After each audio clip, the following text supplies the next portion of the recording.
Hello. This is Lady Renee Thomas James, and welcome back to my channel. Now, I did a poll on Instagram, and it was a light poll. I wasn't expecting, the results that I got from it, and it was asking, how is your 2020 going? And the majority said, I'd like a do-over, please. That didn't sit well with me. That did not sit well with me at all. So I'm like, you know what, Renee, that same day, let's just draft, a short video content on what we can do to help to make our year go by, a little bit smoother, or, pushing our year into a different direction as to, that low melancholy, low feeling of misery. Why this stuck with me, or why it didn't sit well with me, it gave me that feeling of, oh my God, there is somebody going through what I went through at the beginning of 2019 and followed me throughout 2019. 2019 for me was a difficult year. It was a challenging year. However, there are a few things that I did that helped my year to be not the absolute worst, or the worst thing that could have happened to me. And I just want to share those things with you for somebody who had a rough start to 2020. Number one, be mindful of who you surround yourself with. Surrounding yourself with positive thinking people, positive thinking, encouraging, forward thinking people can uplift your day, your month, your year in ways that you could not imagine. Think about it this way. If you're constantly, surrounding yourself with people who bring you down, who, speak negatively, who could not show gratitude to save their own lives, something is wrong. What is gonna happen is misery loves company. You're going to stay miserable.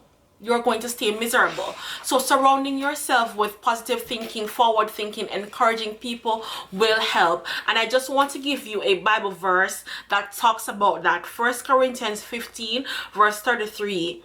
Do not be misled. Bad company corrupts good character. And what this says to me is, surrounding yourself with company that's not healthy for your well-being, it will corrupt your character. Not only will it corrupt your character, it will pull you down. Don't want to get preachy here. It will pull you down. You will stay depressed. Ain't nobody got time for depression. Ain't nobody got time to stay depressed. As hard as 2019 was for me, I fought like crazy to stay out of depression. Did I experience depression? Yes. Were there sad moments? Yes. But was I unhappy throughout the year? Absolutely not. Ain't nobody got time for that to dwell there. No. So for me, surrounding myself with positive thinking, encouraging people was key. Number two, protect your mental and emotional well-being. In my opinion, and then this is just my opinion, the things we watch, the things we listen to, the things we feed our spirit with has a lot to do with how our day is going, how our year is going, how our week is going. Now, personally, I don't watch dark movies, or, I don't listen to a certain type of music because of what it feeds my spirit. And for me, if I just don't. If horror movies, it's not for me. Certain dark music is not for me. And truth is, different people are affected by different things in different ways, right? But if that is what you're continuously feeding yourself with, chances are, guess what? You're going to experience darkness in your life throughout. I know I'm going to get people to disagree with that. That's okay. We can agree to disagree. But if that's what you're feeding yourself with, in my opinion, that's what's going to stay. I want to talk about that as well. I had a friend of mine who she broke up with her boyfriend years ago, maybe 10 years ago. She broke up with her boyfriend, and she found my house every morning after she brought her daughter to school. Now every morning she hits the house. I would leave the house open for her because I would send my kids off to school. I would wake up early, send my kids off to school. She would come into town early, and I would just leave the keys downstairs because I would be upstairs doing something, or I leave the door open. Now, every morning I saw her, the tears came. Every morning. I understand breakups are dreadful. Breakups can be dreadful. And after about 6 weeks to 2 months of crying every day, sulking, I'm like, and encouraging her, no word of a lie, I said to her, you know what, I can't do this. We are going to have to figure out how to move forward, because this daily crying, daily sulking over a man that left and said he wants nothing to do with you, as hard as it is, we can't stay there. Why doesn't he want anything to do with me? What is it that girl has that I don't have? This constant comparison, negative comparison, putting yourself down in a negative way. We're not doing that. And by those words, she was out of a job at the time. We started job hunting. We started, doing things, as girlfriends, just getting out the house, doing different things to just uplift her spirit. That's somebody you want in your corner, not somebody who is gonna say, come, cry over here every day. We got no time to be crying daily. We're not for that. No. Number three, find a podcast. Now for me, I got into podcasting, I think 2017, 2018, but really dove in, made it a part of my lifestyle in 2019, because for some odd reason, I get mentally and emotionally stimulated by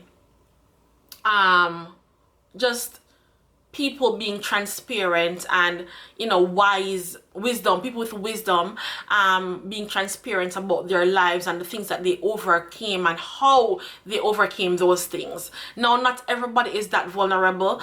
I can appreciate that. Because of how vulnerable I am, I appreciate that vulnerability in someone else. Now, for the podcast that I listen to, it's strictly just people talking about the different challenges that they overcome and how they see challenges. And I just want to tell you a few of who I listen to. I listen to On Purpose with Jay Shetty. I listen to Woman Involved with Sarah Jakes Roberts. I listen to On Purpose with Alex Beeden. Redefining Wealth with Patricia Washington. The Secret Sauce to Success with Monique Rodriguez. A Walk in My Stilettos with Makini Smith. Now, I limit my podcast library. I think I might have a dozen, and I limit it to a dozen because I can't have everybody pouring into my spirit. Period, point blank. I have about a dozen podcasts in my library because I do limit, who I allow to pour into or who I listen to.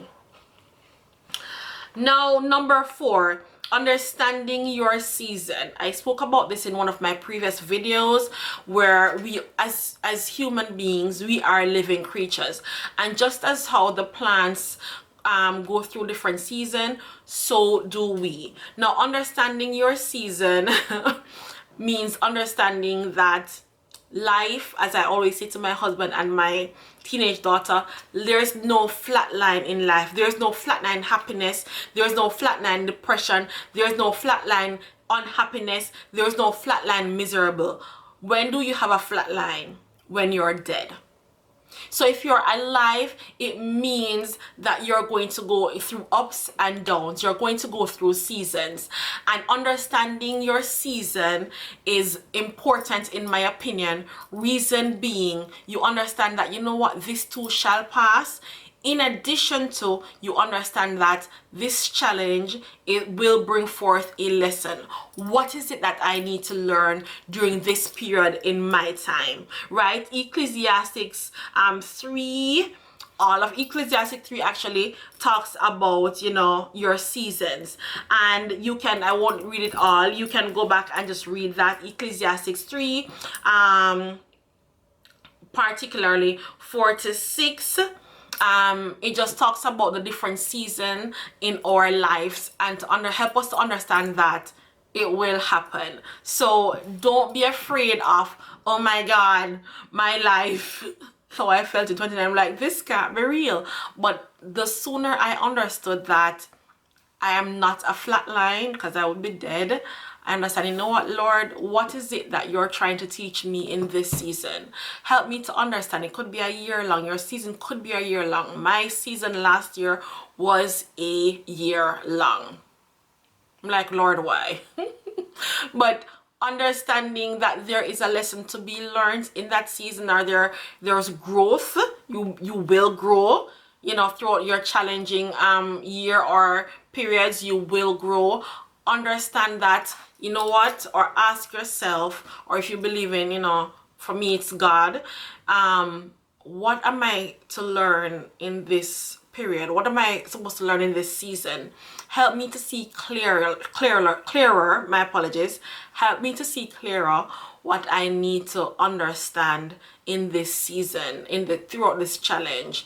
For me last year, it was about, you know, getting back in touch with my family, being at one with, just being present with my family. My husband was working out of province for half a year, so we were, you know, somewhat separated half a year. It means I had to be present when I was on the phone with him.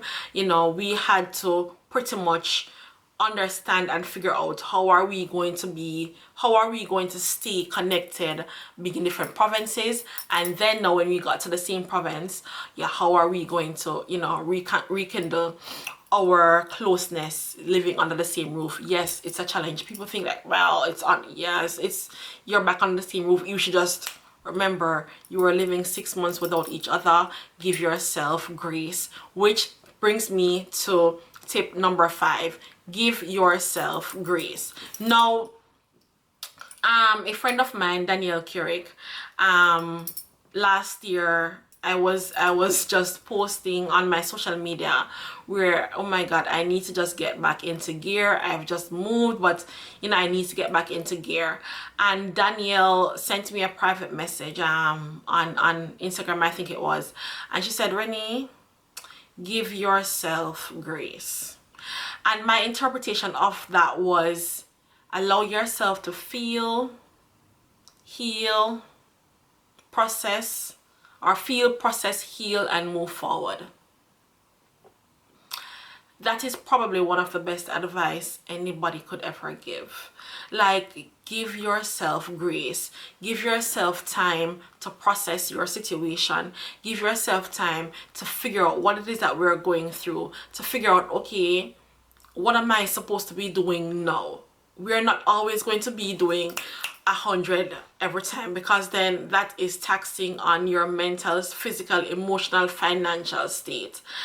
And you know, as much as, you know, Danielle and I are super close, I thoroughly appreciated the fact that someone saw me on social media and was able to send me a private message to allow me to check myself, check my well-being, and check what I was doing to myself, right? So give yourself grace. I wanna if you've heard nothing prior to this, I want you to hear that. Give yourself grace. Allow yourself to feel, process, heal, move forward, and learn a lesson.